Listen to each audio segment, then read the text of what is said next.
And it's time for Monsters and Hamsters. Got a guest in the studio with me tonight. In the interest of full disclosure, I'm going to tell you that he first came onto my radar when he became an underwriter of the station. That's not why I've asked him on. We're certainly going to talk to him about his profession because it is his profession and it's a big part of who he is, and he's got expertise. But the more I learned about his backstory, the more interesting he seemed to me. This is Matt Connor. Hello, Matt. Hi there. How you doing? Thanks for coming on the show. Sure enough. You live in a yurt, dude. No, I don't. I have lived in a yurt. You used to live in a yurt, dude. Yeah. Why don't you live in a yurt now? Well, I've upgraded, I guess you could say. I was looking for more of a hard-sided. Sure. A yurt is more of a traditional nomadic type of a structure, and find myself in a little tiny house currently, hoping to make it bigger for the rest of the family to enjoy also. So was that like a Pacific yurt sort of thing? Or? It was one of the modern USA industrial yurts. The company was a Great American Yurt in Indiana. That's where that was done. And you chose why? Financial, ecological?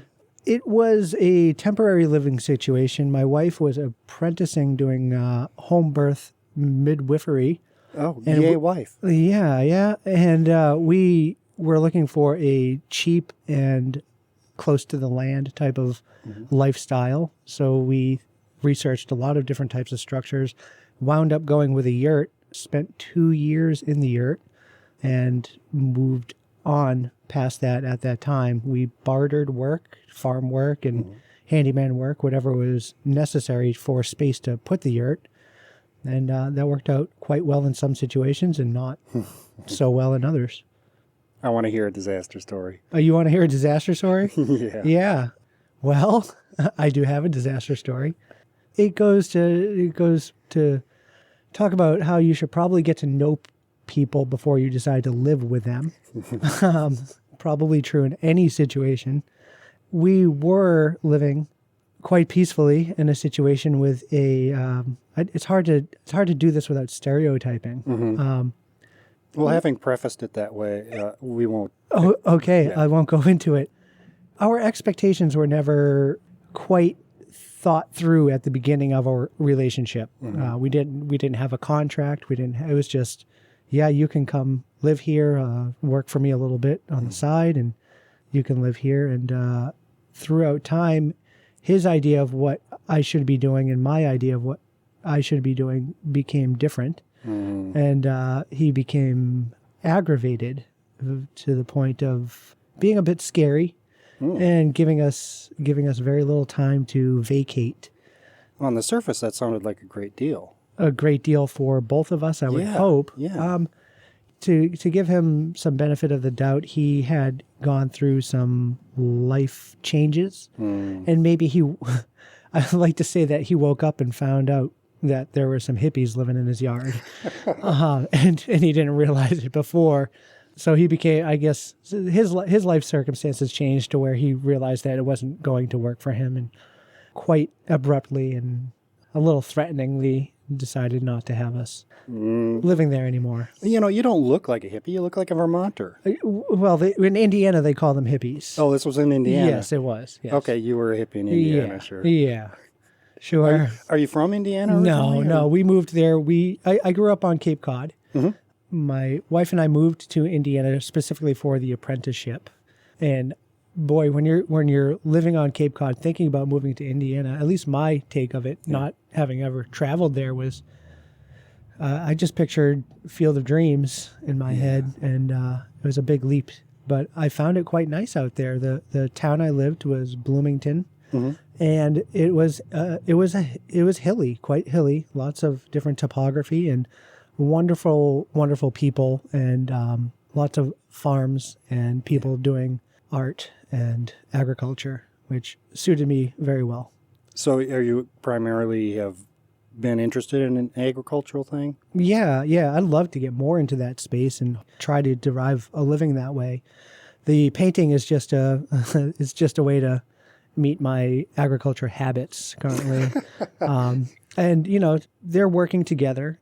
They do complement each other. You can't always do one thing, and at least I myself can't just stick to one thing. Mm-hmm. You got a little piece of land that you can work, or? Yeah, I have a little piece of land that is part of a bigger piece of land at Cold Pond Community Land Trust in Acworth.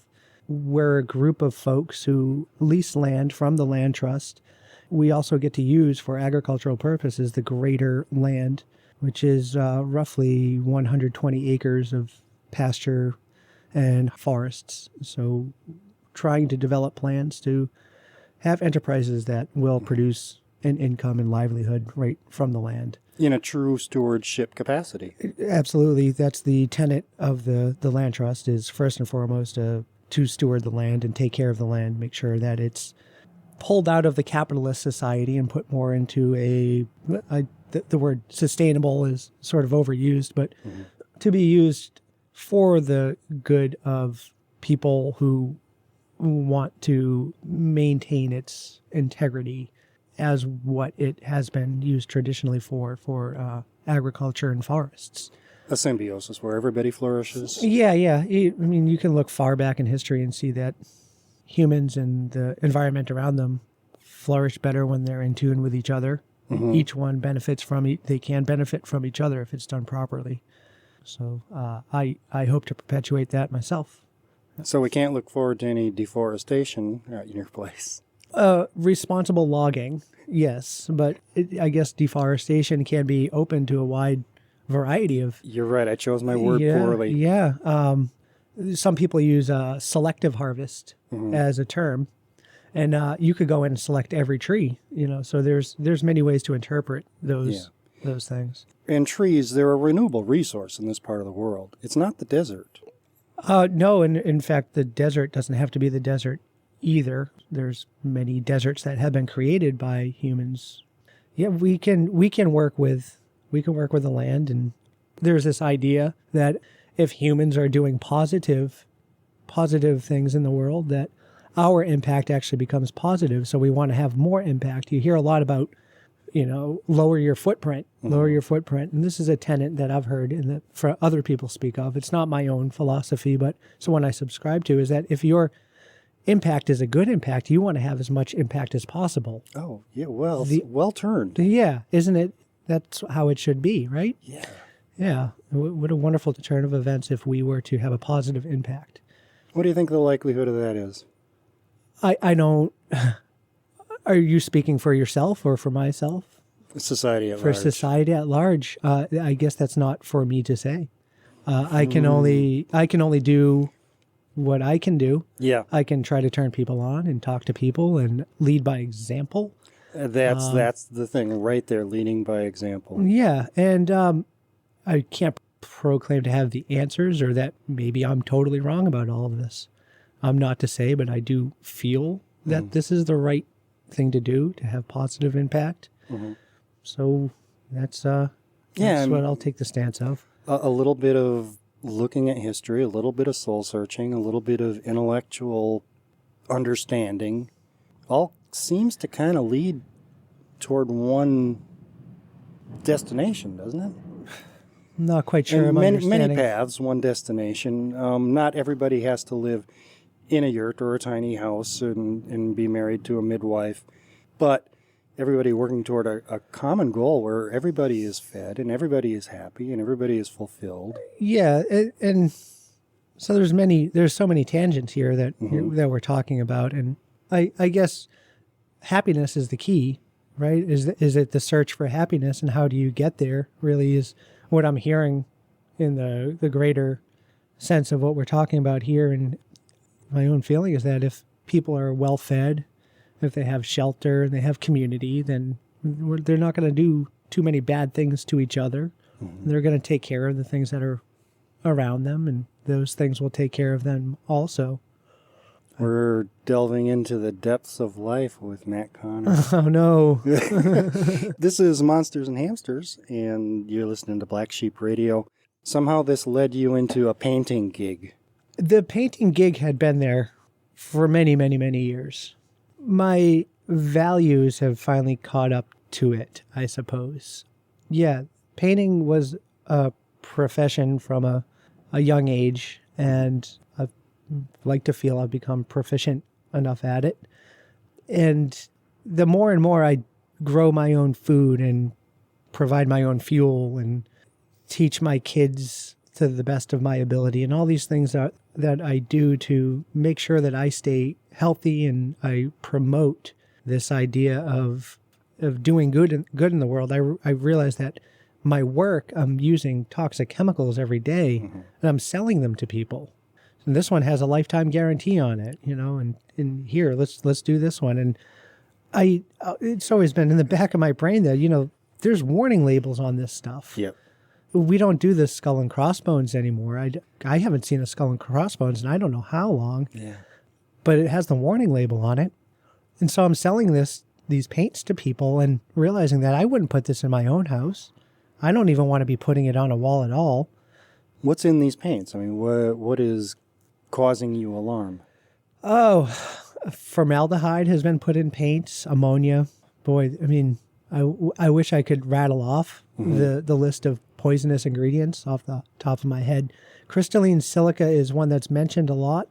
And of course, that is just sand, is really what it is. But if it gets into your lungs through sanding paint, it can cause some pretty big problems. Mildewcides, fungicides, those types of things. And they don't tell you what is in them. They say what's not in them. All these paints, they tell you what's not in the paint. All over the can, it tells you what isn't in the can. And I don't care. There's no giraffes in it. There's no monkeys in it. There's the Brooklyn Bridge isn't in there. I really care about what is in it. And I can't get any transparency through the companies to tell me exactly what is in it. They'll list fungicide or biocide. I don't know what that is. Yeah, the safety data sheets aren't worth anything. Well, they are to a certain point, but they don't tell you the whole story. They certainly don't tell you the whole story. And that's my issue with these companies, is I can't really tell what is in them.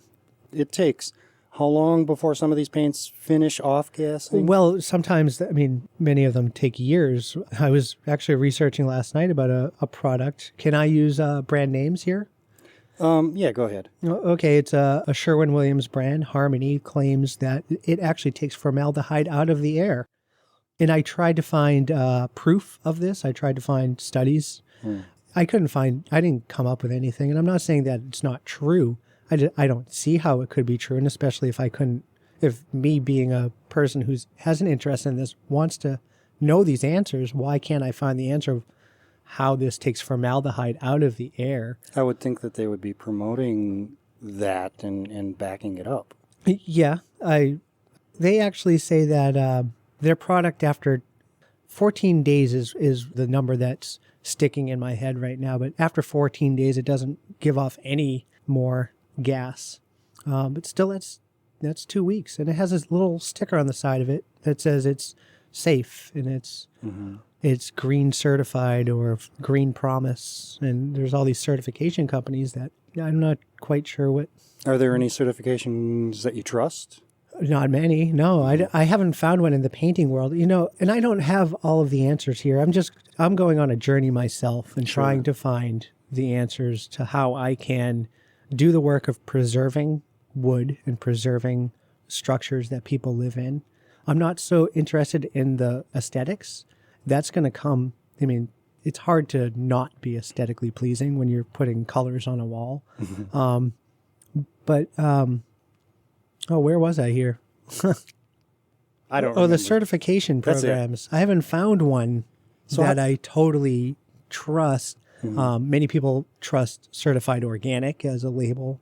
For fair trade is another label that you see thrown around. And these aren't paint certifications, but they're just ways that us humans can trust that somebody else has vetted their products. Yeah.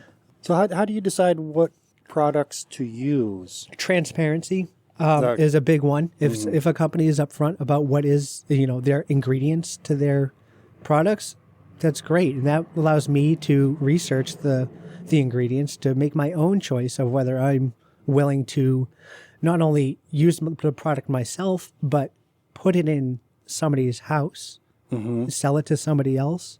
And also, I'm also thinking about the painters of the future, or the homeowners in the future. This stuff's going to be on a wall 100 years from now, and somebody could take a piece of sandpaper and scour it up, and they could be susceptible to the dangers of that paint at that point. Yeah. I mean, well, we had those wonderful lead-based paints that turned into potato chips for kids. Potato chips, yeah, quite tasty ones. I think I've eaten a few of them as a kid, right? The trouble is that lead paint, it did a good job. Still to this day, it's on buildings and in decent shape. They stopped at, 35, 40, how long ago? It's been a while. In the 70s, they stopped using it. And it's still on buildings because it held and it worked. Mm-hmm. So that's another issue with the paint that I'm finding, is that the newer paints, they're only lasting, 8 years at tops, and before it's flaking and failing. So we have all these new high-tech products that are components of the oil industry that just aren't lasting the same as the old style. So what do we do? Do we go back to lime washing, clay-based stuff? Or? Well, I guess as far as the paint industry goes, I don't think you're ever going to change the painting industry. It's bigger than you probably could imagine. One of the paints I used for years is owned by Berkshire Hathaway, Warren Buffett's enterprise, I believe.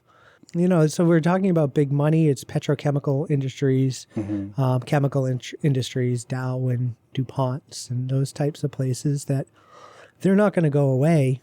So what do we do is more of become aware of what we are using in our lives to make those decisions with a conscience and to have informed decisions. So while I don't have a list of products a mile long that I could say this is good for this application and this is good for this application, I do know that I don't want to put toxins on me or in a house. You mentioned lime washes, and I don't know if you could convince anybody to do that. I would love to tell people, yes, let's just do lime washes and clay-based paints, but they're going to come up with a list of other reasons of why they can't. Most of these things that people say that they can't do because of this or that reason, they can be overcome with natural circumstances also. Even if you just look at it from if you back up a few steps and look at your building design, you might not even need paint. I don't have paint on my house. I have wood exterior siding on my house. It's going on 9 years old and the siding is fine. If I was to put paint on it though, then I'm maintaining a coat of paint.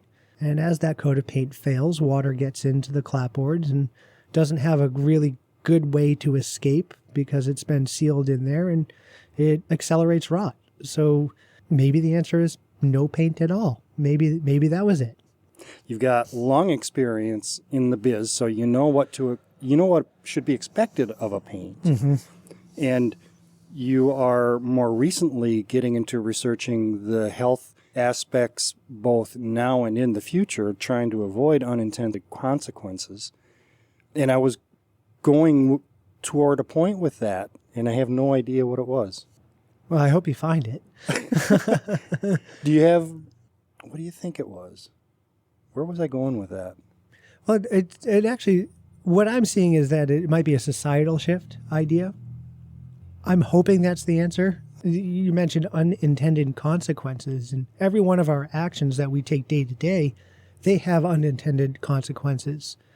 So if we could become more aware of what we are doing and become healthier and be able to help our friends and neighbors and still be happy, then I think that's the basis of what I'm trying to do with my business. I don't want to do it the other way. I don't need so much to make $1 that I have to put poison on walls. Well, you've done it the other way. Yeah. So you have learned how not to do it. I'm always learning. I know it is possible for sure. Selling it is the other. Selling is the hard part. This is Monsters and Hamsters, and you're listening to Black Sheep Radio. Low VOC has been a thing that paints have been promoting, and low VOC, that was just about smog-producing chemicals. That was from South Coast in California. And it doesn't mean that it's healthy for people. It means that it doesn't make smog in the air. Right. That's correct. And oranges, that wonderful orange smell, it is a volatile organic compound. That is a VOC that you're smelling. And it's not going to hurt you. So the no VOC claims that you see on cans, that's just another thing. That's mainly my reason I say it. I don't care what it doesn't have. VOC could be a wonderful thing if it's the right VOC. Lavender will help soothe you and help you sleep at night. You use a little lavender essential oil, and what you're smelling is a VOC. It's quite pleasant and will put you right to sleep. Is there a lavender paint? Oh, I hope not. No. Heck, you could, if you wanted a lavender paint, you could just add a few drops yourself and just mix it in there. And as you're painting, you'd be a bit more restful as you're doing it. You'd cover up that toluene smell. Yeah, aromatherapy paint. We'll have to market a new line here. You do exteriors and interiors. It's like a full. You do it all. Yeah, sure. Let's play a song. You told me that you are buddies with the Coal River Ranters. Well, I'd like to think that they think the same of me. I did paint their house. Oh, well. And they're a neighbor. So if you need to give a reference, you can point them at the band. Yes. I go up before every show that they do, and I introduce them and plug my business. Oh, really? I'm just joking. Watershed is their new disc. Is there a track that you particularly like on here? Money is the root. Money is the root. Let's play that. Oh, it's the lead track. It is. Money is the root of all evil. Please won't you give me so?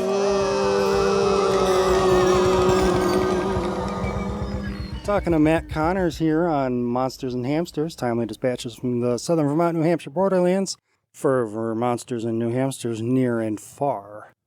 Do you know Daniel Hardigan at all? You cross paths with him? The name's not familiar now. He's the manager of the farmers market here in town. He's got a radio show that he started doing, Voices from the Watershed. He's a permaculture dude. He's into farming. Oh, yeah? You guys might have a good time talking. I'm sure our paths will cross someday or another. It's bound to happen in a little community like this, right? Yeah. You're about to take some permaculture training, is that right? Well, yeah. I guess it's more on the business aspect and how to make permaculture-based businesses financially feasible so that you can continue doing them, because a lot of these permaculture enterprises will fail due to lack of funding. Everything has to be sustainable, right? Or even, let's go beyond sustainable and create abundance and create more return than you put into it. So it is, I guess it is somewhat of a way to think of. Capitalists have been trying for it and have their models on how to do it, and permaculturists will have their methods to achieve those goals also. For people who aren't familiar with the term permaculture, permanent agriculture is its root, but where would you take it beyond that? Well, I'd like to think that is a way to be more regenerative and not setting up systems that will maintain themselves without input. And that's my understanding of it on an agriculture scale, whether you're talking about your garden beds or a food forest, planting items that will perpetuate without your input.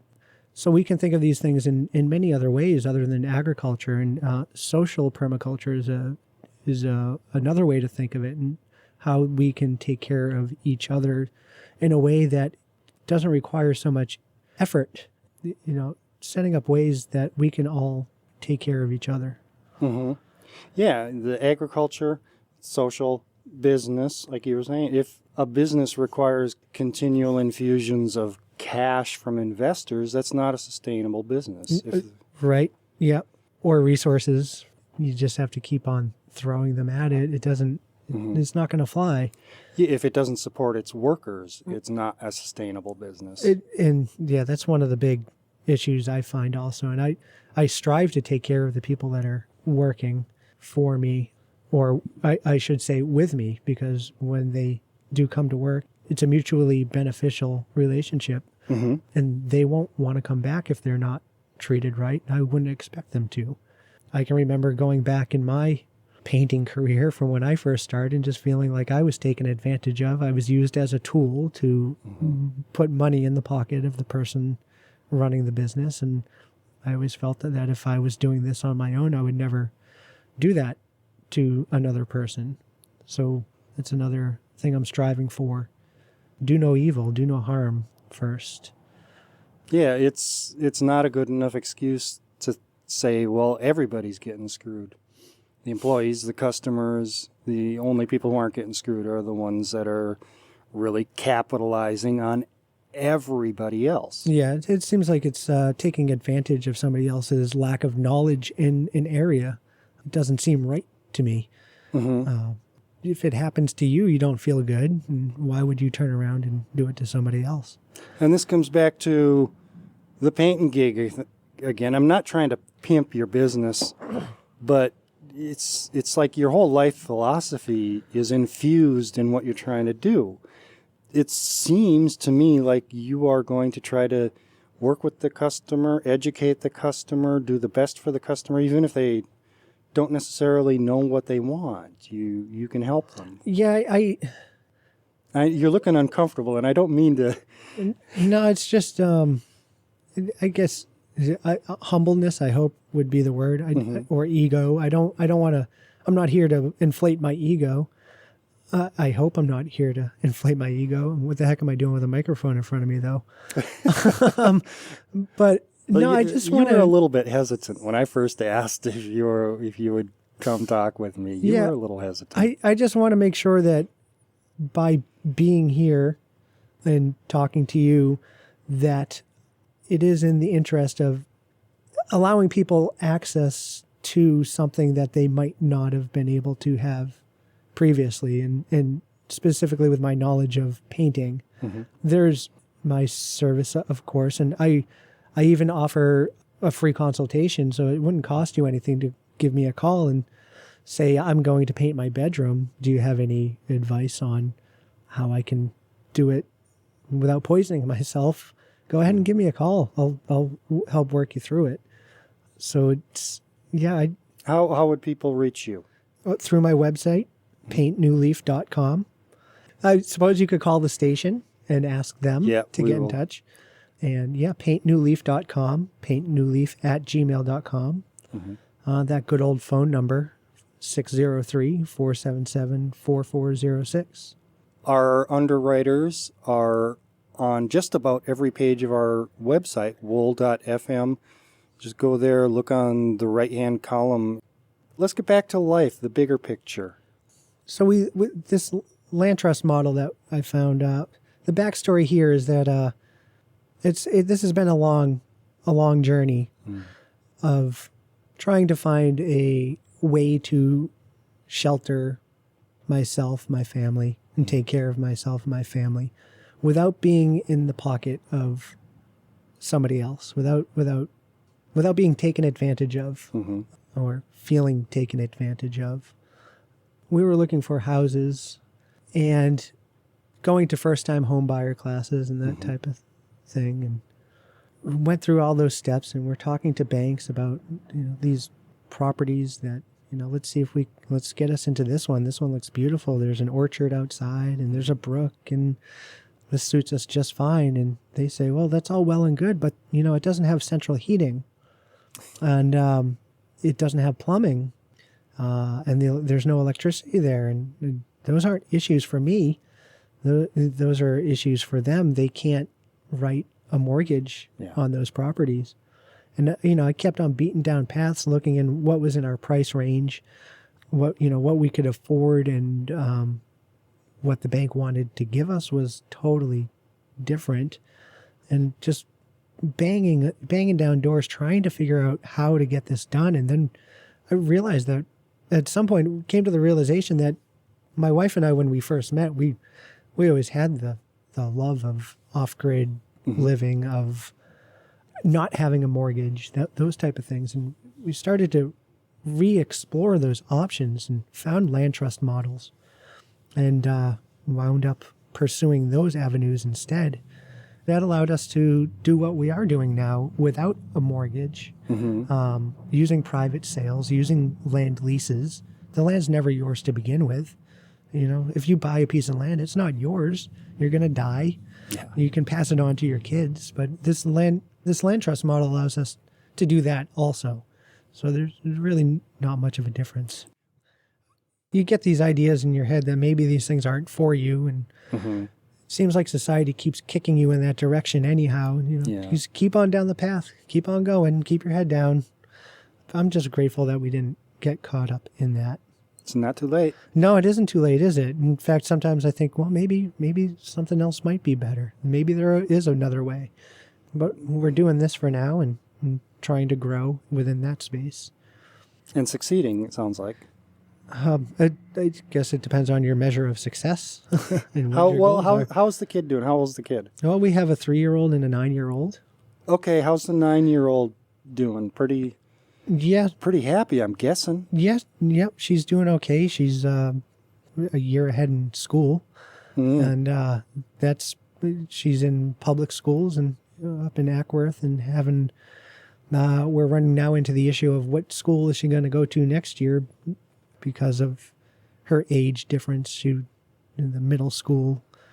Is she too young for middle school? Is she too old to stay in the other school? So that's presenting a challenge.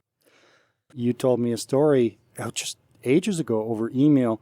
Your daughter was kind of the linchpin on this painting path that you're on. Yeah, many changes in my life happened at that moment. The younger one that I saw come into the world, and I'm painting at the time, you know, took some time off of work to be at home with her. And when I returned to work, and when she was a few weeks old, I'd come home at the end of the day, and I'm like, this is ridiculous. I can't just walk in and pick up my daughter. You know, for a long time, I just get home and shed my clothes and jump in the shower and get all clean and then do all those nice things. I didn't want any of the dust getting on her from the stuff I was sanding, you know, and I can't change the fact that I need to sand. That's a part of my work. I'm going to get dusty, but I don't need to perpetuate it. I don't need the painter 20 years from now saying, that darn Matt Connors, he painted this house with toxic chemicals and now my daughter is susceptible to it. So that's the change right there. I mean, the things I'm doing right now, I still need to take those precautions coming into the house. And I'd love to not sand, but that's where I am. The fact that you're trying to fix the errors of the past, errors that you're not responsible for making, that's meaningful. That's something that we all should strive to do in all areas of our lives. Well, I'd love to believe that, you know, and I really hope that there's more of us out there. I don't know what more to say about that. Shouldn't we all be working to fix the wrongs in the world? All of us leading by example. Yeah, right. And by saying that, I know I leave myself open to all of my own inconsistencies and ironies, which I have to accept responsibility for myself. But once you're made aware of those inconsistencies, maybe you should try to do something about it to change it. So going forward, do you have a master plan, or you just kind of going to roll with whatever comes? You want to get more into the agriculture. Yeah, the master plan. I guess I've always called it retirement. But by retirement, I guess I mean to drop out of the economic dollar chasing kind of race and be able to set up systems within my life to where I need those dollars as little as possible. Radical simplicity. Well, I mean, if you're always going to need insurance in today's world, you're always going to need your bills will always be paid with money. But if you can provide as much for yourself, you can step away from a lot of the dollar bill items, producing your own food and whatever you can do for yourself, learning trades, learning how to fix things. So my retirement point will be the point where I can stay at home and produce my wealth, income, abundance, however you want to gauge it, from my home rather than working off-site and collecting checks to convert into dollar bills and wherever the money comes from and goes. I'm not quite sure. That's a great goal. Well, thank you. Is it one you share? Intellectually? Intellectually? It's hard. It's hard, like you say, to step out of whatever depth of the mainstream culture that we're in. Mm-hmm. Yeah, we're all caught up in it. We're all in it, Mm-hmm. and it's very much a leap of faith. We've all been brought up to believe that things are the way that they are, and this is how you do things. And when you challenge those notions, and when you step outside that box and make one effort to change one item, it can be really nerve-wracking. Mm-hmm. It can cause great anxiety. Maybe that I'm hoping that's not by design, but it doesn't feel comfortable to make some of these choices. Slaughter could be one way you could think of that, when you take an animal's life to feed yourself, and it doesn't feel right when you get into it. But there's many different things that you can do within your life to change incrementally to help unbind you, maybe to do things a bit differently. I grew up in Minnesota. My life there imploded without getting into any details. I took a 1954 Ford half-size school bus, drove it to New Mexico, bartered for a place to park it and live. I was the editor for a small publication about straw bale building, straw bale construction, and I never slept better. The straw bale building, is that something you've kept up with?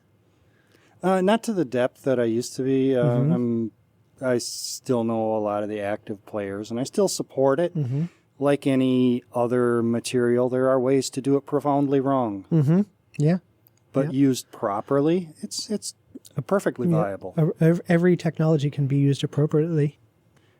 In the permaculture world, people will use heavy equipment and heavy machinery to make contours in the land, to get water to not run off so quickly, to keep the water on your site to be recharged in your water table, and so your plants can use it.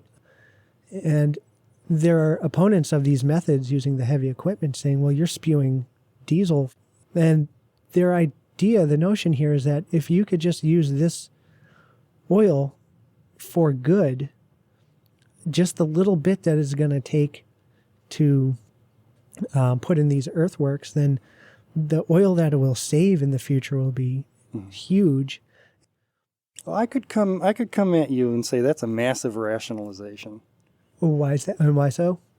Because I'm a purist, and you shouldn't be using the machines. But these tools are they have such force behind them. Mm-hmm. They have the ability to change landscapes for the good more than 100 people could do. And those people, their resources could be used in other ways to do good in other ways. Another way that you could think of it also is that you could replace those, in some instances, you can replace the machinery with animals, with grazing animals. Mm-hmm. And the grazing animals could do a lot of the work for you. So there's just a whole nother parallel universe there. Great response. Oh, yeah?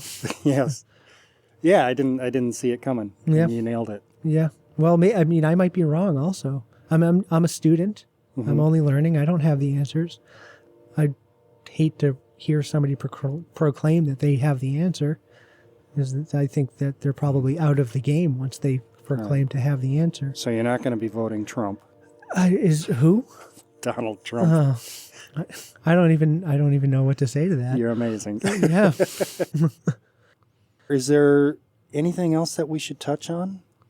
Is there anything else you want to say? Well, I'd like to say that anybody who's interested in what we're talking about here and wants to do positive things, I'm very much interested in hearing from them. And they can get in touch with me through my website, or maybe already know me, and would like to talk about what kind of projects that we can do together. Not necessarily painting. Oh, I wasn't even thinking of painting. No. Yeah, as far as the painting space goes, if you need paint, he's someone you can consider, but there are bigger things afoot. There's bigger fish to fry than just that one aspect of life. We're not all painting our house every day. We're doing other things every day. I have really enjoyed talking to you. I'm glad that you've relented and came in. Mm-hmm. No problem. Let's go out on another one of these songs from the Ranters. Let's see what we have here. How about We're All In It Together? When there are developments, when you learn something new and profound that you want to share, will you come back? Certainly so. Awesome. You know how to get a hold of me, and we will find room. Wonderful. We're all in it together. We're all in it together. We're all in it together.